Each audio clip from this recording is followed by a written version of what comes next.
नमस्कार, मी सिया. मी आज निघाली आहे सावर्ड्याला माझ्या मेकअपच्या ऑर्डरसाठी. सकाळचे वाजले 4:30 आणि मला रेल्वे कनेक्शन बसला सोडण्यासाठी बाबा येत आहेत.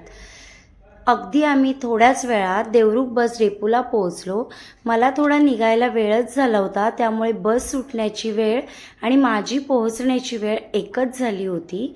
त्यानंतर बाबांनी बस थांबवली.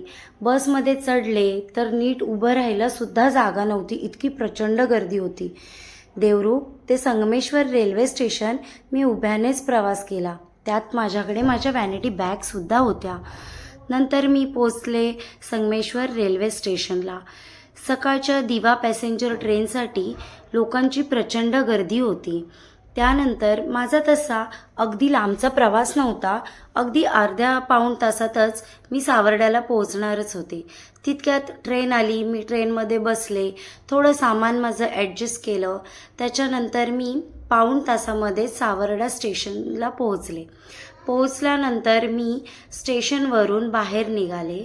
बाहेर निघाल्यावरती केतकी, जयश्री आणि नईल मला घ्यायला आले होते.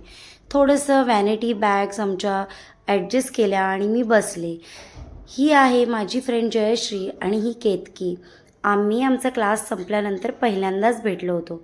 नंतर आम्ही पोचलो मंगल कार्यालयाला. छान बाप्पाचं सकाळीच दर्शन झालं. त्यानंतर आम्ही रूमवरती गेलो. रूमवरती गेल्याच्या नंतर छान मेकअपचं सामान सगळं आम्ही लावून घेतलं होतं. त्यानंतर माझी पहिली सायडर आली. ही तिची स्किन होती आणि हा बिफोर लूक होता आणि हा आहे तिचा आफ्टर लूक. कसा आहे? ही आहे माझी सेकंड सायडर.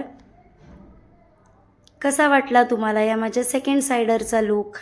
त्याच्यानंतर आम्ही थोड्या वेळानं गेलो जेवायला. छान मस्त असं जेवण केलं. जेवण केल्याच्या नंतर वॅनिटी बॅग्स आवरल्या आणि या माझ्या सखींना बाय बाय केलं, कारण जयश्री आणि माझा परतीचा प्रवास चालू झाला. दुपार होती, इतकं ऊन होतं.